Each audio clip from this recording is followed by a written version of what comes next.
નમસ્કાર દોસ્તો, જય હિન્દ. સ્વાગત છે આપ સૌ દોસ્તોનું લક્ષ્યમ એકેડેમીના આ ડિજિટલ યુટ્યુબ પ્લેટફોર્મ પર. આપ સૌનું હું ધવલ મારું દિલથી હૃદયથી ખૂબ ખૂબ હાર્દિક સ્વાગત. તો દોસ્તો, વાત આરઆરબી એટલે કે રેલવેની અંદર એક સૌથી મહત્વની એવી નોકરીની, આ એટલે ગ્રુપ ડીની નોકરી. ગ્રુપ ડીની નોકરી છે એ માત્ર 10 પાસ ઉપર મળે છે અને આવનારા સમયમાં એટલે કે 22 જાન્યુઆરીથી આના ફોર્મ ભરાવાના શરૂ થઈ રહ્યા છે. એક મહિનાનો એક સમય છે અને એ એક મહિનાના સમયની અંદર તમારે રેલવેથી લગતી તમામ માહિતીઓ છે એ તમને આ વિડીયોઝના મારફતે તમને અમે આપતા રહીશું. શું બેનિફિટ છે, શું પ્રોસ છે, શું કોન્સ છે, બધી જ વસ્તુ, શું ફાયદા ગેરફાયદા, આ બધી જ વસ્તુઓ તમારી સાથે અમે ડિસ્કસ કરશું, તમને સમજાવશું, એટલે જેથી તમને ખબર પડે કે રેલવેમાં નોકરી કરવી જોઈએ કે ન કરવી જોઈએ. તો આવો સમજીએ રેલવે ગ્રુપ ડી છે એ છે શું, કોને કહેવાય રેલવે ગ્રુપ ડી, એની લાયકાત શું હોય, ઉંમર મર્યાદા શું હોય, કામ શું કરવાનું હોય, સેલરી એટલે કે પગાર કેટલો મળે, સિલેક્શન પ્રોસેસ છે શું હોય, આ બધી જ વિગતો તમને મળશે. એક વાત કે ભાઈ ઓફિશિયલી જાહેર કરી દેવામાં આવ્યું છે કે નવી રેલવેની ભરતી, અને આ ભરતી છે અંદાજિત 22,000 જેવી જગ્યાઓ છે. આ 22,000 જેવી જગ્યાઓ ઉપર એક ભરતી છે એ રેલવે જાહેર કરી દીધી છે. ઓફિશિયલ આને છાપાઓની અંદર ન્યૂઝપેપરમાં શોર્ટ નોટિસ આવી ચૂકી છે. ફોર્મ ભરાવાનું શરૂ થઈ રહ્યું છે 21 તારીખથી 21/1/2026 થી, અને છેક 2026 ની અંદર 20/2/2026 સુધી આના ફોર્મ છે એ ભરાશે. હવે આની અંદર રેલવે છે, ભારતીય રેલવે. તમે એ ભારતીય રેલવેને સમજો છો. ભારતીય રેલવે કે જે પહેલી વાત તો કેન્દ્ર સરકારમાં આવે અને કેન્દ્ર સરકારનો પે સ્કેલ લાગે. ગુજરાત સરકારમાં તમારે કોઈ પણ નોકરી મેળવવી હોય, તમને ખબર છે કે વર્ગ 3ની કોઈ પણ નોકરી મેળવો, સુપર ક્લાસ 3ની નોકરી મેળવો, તો એમાં 5 વર્ષનું ફિક્સ પગાર ધોરણ એ આપવામાં આવ્યું છે.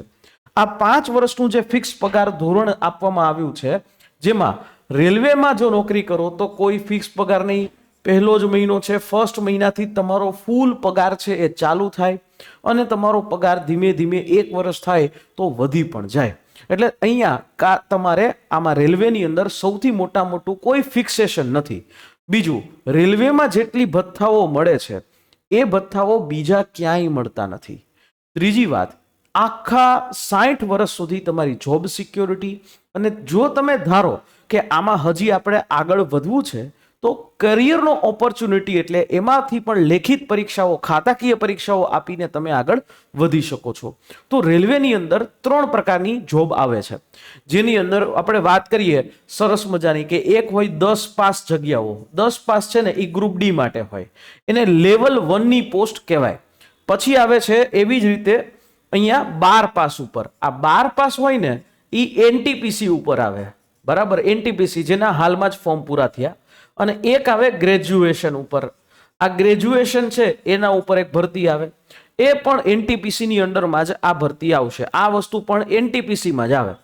ઓકે, તો રેલવે જે છે એની અંદર ગ્રુપ ડી છે, જે રેલવેની એક કરોડરજ્જુ કહેવાય. શું કામ? કારણ કે રેલવે જો અત્યારે સ્મૂથલી ઓપરેશન કરતું હોય, રેલવે છે એ બહુ વ્યવસ્થિત રીતે એ આખા દેશની અંદર ચાલતી હોય, તો એની પાછળ જો કોઈ વ્યક્તિઓ છે તો સૌથી નીચલા લેવલનો સ્ટાફ, એટલે કે એ કહેવાય લેવલ 1નો સ્ટાફ, ગ્રુપ ડીનો સ્ટાફ. એટલે આ રેલવેમાં તમારે જવા માટેનું એ 10 પાસ હોય અને તમારે જવું હોય રેલવેમાં, તો એનું સૌથી પહેલું સ્ટેજ છે એ હોય. અને આ રેલવેનું જે સૌથી મોટું કામ આ ગ્રુપ ડી ની અંદર તો કે તમામ જે ટ્રેક્સ છે એ ટ્રેકનું મેન્ટેનન્સ કરવાનું હોય. પછી સ્ટેશન ઉપર પણ ગ્રુપ ડી ના કર્મચારીઓ તમે જોવો છો. સ્ટેશન્સ છે જેટલા પણ રેલવે સ્ટેશન, એનું પણ મેન્ટેનન્સનું કામ એની પાસે હોય. પછી એવી જ રીતે અલગ અલગ રેલવેના વેગન્સ છે, રેલવેના એન્જિન છે, રેલવેની ટ્રેન છે, એનો ગોડાઉન સપોર્ટ કહેવાય. જ્યાં ટ્રેન લઈ જવામાં આવે ત્યાં એ ટ્રેનનું મેન્ટેનન્સ છે એ કરવામાં આવે, એન્જિનનું મેન્ટેનન્સ કરવામાં આવે. અને એવી રીતે ઓપરેશનલ સહાય, જે ઓપરેશનલ સહાય સ્પેશિયલી સિગ્નલ એન્ડ ટ્રાન્સમિશનની અંદર પણ થાય. એટલે અલગ અલગ રીતે ઓપરેશન્સ જેની અંદર ગ્રુપ ડી એ ફોલો કરતું હોય છે, ગ્રુપ ડી ના કર્મચારીઓ કામ કરતા હોય છે. હવે આ વસ્તુ આવનારા જે સમયની અંદર શરૂ થઈ રહી છે, અને લગભગ 1 વર્ષની અંદર તમને નોકરી છે એ મળી જાય. આની અંદર જ્યારે ફોર્મ ભરાય એના પછી 2 મહિનાની અંદર તમારી પરીક્ષા આવે.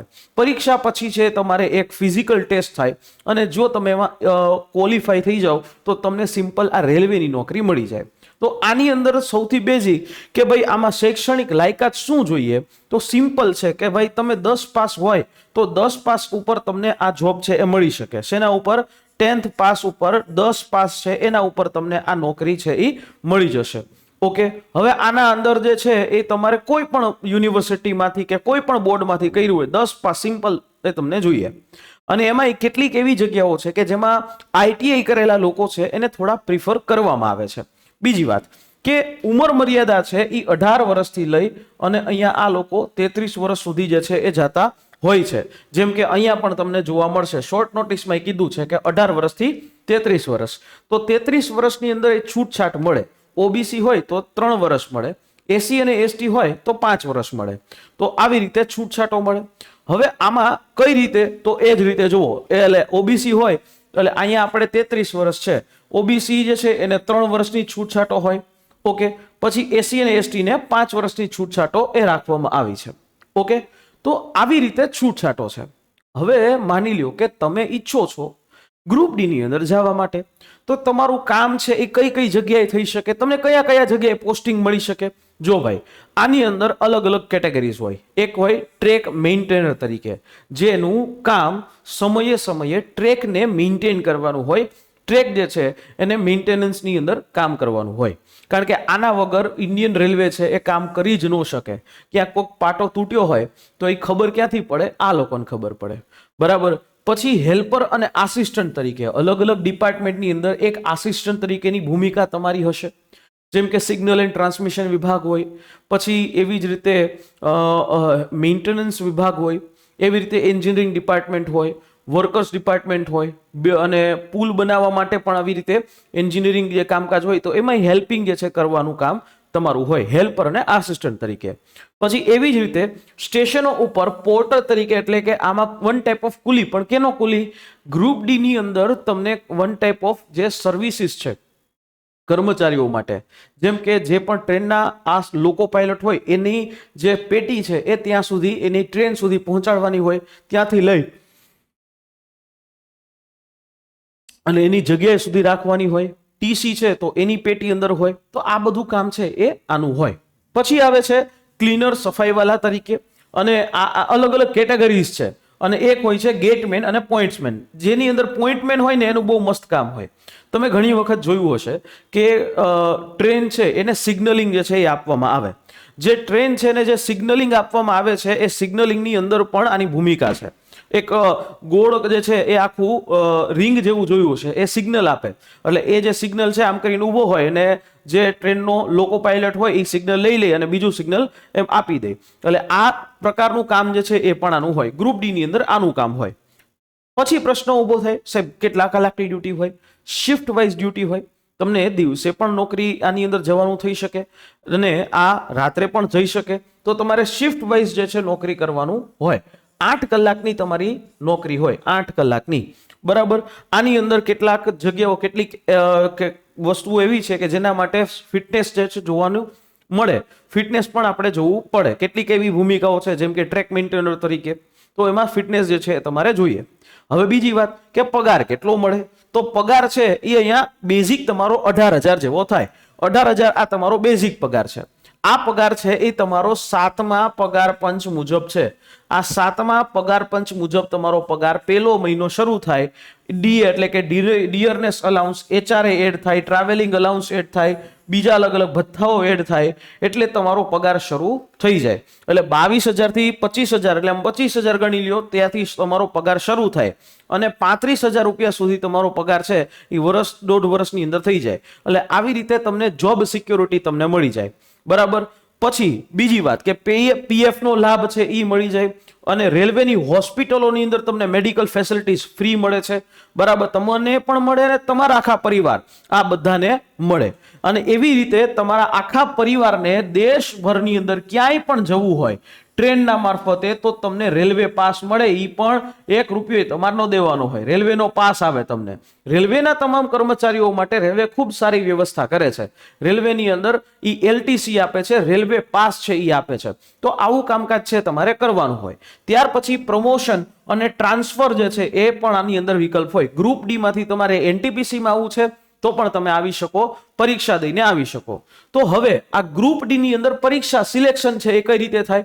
તો કે સિલેક્શન ની અંદર સૌથી પહેલા એક CBT આવે. આ તમારું પહેલું સ્ટેજ છે. CBT એટલે કમ્પ્યુટર બેઝ ટેસ્ટ હોય.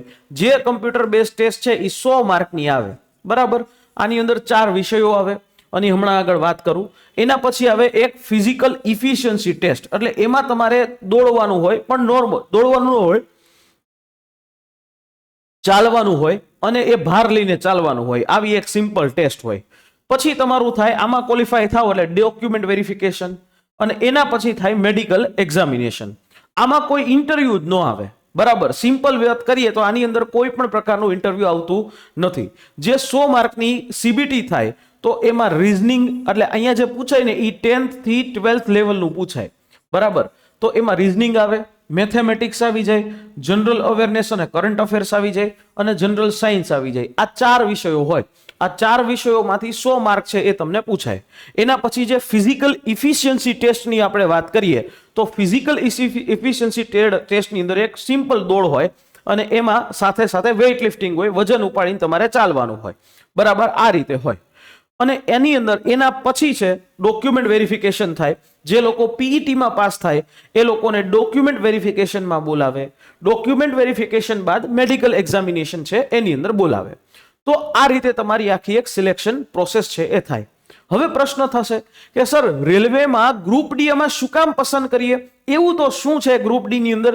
સૌથી મોટું જોબ સિક્યોરિટી, બરાબર. અહીંયા જોબ સિક્યોરિટી તમને આજીવન 60 વર્ષ સુધી તો મળે જ છે. બીજી વાત કે તમે કોઈ નોકરીમાં જાઓ છો તો પ્રાઇવેટ કંપનીમાં ગમે ત્યારે તમારા ટાર્ગેટ પૂરા ન થાય તો તમને કાઢી મૂકે છે. અહીંયા ટાર્ગેટ વાળી કોઈ સિસ્ટમ જ નથી હોતી. તમારે સિમ્પલી જે તમને કામ સોંપવામાં આવે છે એ કરી દેવાનું હોય. બીજી વાત કે અહીંયા પ્રમોશન છે એ પણ સારી રીતે મળે છે. આગળ જો તમે ભણેલા છો, પરીક્ષા દેતા રહ્યો, ખાતાકીય પરીક્ષા દેતા હોય અને ખાતાકીય પરીક્ષાની અંદર તમારી તકો છે એ વધી જાય. ત્રીજી વસ્તુ કે તમને તો મેડિકલ ફેસિલિટી મળે જ, પણ આખા પરિવાર છે એમને પણ મેડિકલ ફેસિલિટી મળે. રેલવેની જે હોસ્પિટલો છે એમાં ફ્રી તમને મેડિકલ ફેસિલિટીઝ છે એ મળે છે. અને આ રીતે તમે દેશ સેવા છે એ કરી શકો છો. અને પાંચમી જે વસ્તુ, રાજ્ય સરકારની નોકરી કરતા અહીંયા કોઈ પણ પ્રકારનું ફિક્સ પગાર ધારકની નીતિ છે જ નહીં. અહીંયા તો તમને એકચ્યુઅલ તમારો સારો પગાર છે એ તમને આપવામાં આવે છે. તો આવા પ્રકારના બેનિફિટ્સ છે આ ભરતી માટે, આ રેલવે ગ્રુપ ડી માટે. જો તમે આ ભરતીની અંદર ને 10 પાસ હોય, ઈચ્છા ધરાવો છો કે આપણે આ વખતે રેલવે છે એમાં જવું જોઈએ, રેલવેને ટ્રાય કરવી જોઈએ, તો ચોક્કસથી તમે આની અંદર આવનારા મહિનાથી, એટલે કે જે આપણે વાત કરી 21 તારીખથી ફોર્મ ભરાવાનું શરૂ થઈ રહ્યું છે, 21 જાન્યુઆરીથી. બીજી વાત કે આ પરીક્ષા એમનેમ પાસ નહીં થઈ શકે. આ પરીક્ષા પાસ કરવા માટે તમારે જોશે એક્સપર્ટ ગાઈડન્સ. અને આ એક્સપર્ટ ગાઈડન્સ માટે તમે અમારી લક્ષ્યમ એકેડેમીની જે બેચ છે એમાં પણ જોડાઈ શકો છો. બેચમાં જોડાવા માટે તમે હેલ્પલાઇન નંબર 9429077607 છે એના ઉપર કોલ કરી અને માહિતી લઈ શકો છો. અમારી જે લાઈવ પ્લસ રેકોર્ડેડ બેચ છે એ શરૂ થઈ રહી છે નેક્સ્ટ આવનારા મહિનાની અંદર. તો તમે એની અંદર જોઈન થઈ અને સંપૂર્ણ કન્ટેન્ટ ઘર બેઠા, જો તમારી હાથમાં દિવસની ખાલી 2 કલાક હોય ને તોય તમને આ નોકરી મળી શકે છે, પણ એ 2 કલાક તમારી કાઢવી પડે. ક્લિયર? તો આશા રાખીએ આ માહિતી સમજાઈ હશે. ફરી પાછો મળું તમને નેક્સ્ટ સેશનમાં. ત્યાં સુધી મને રજા આપશો. જય હિન્દ, જય ભારત.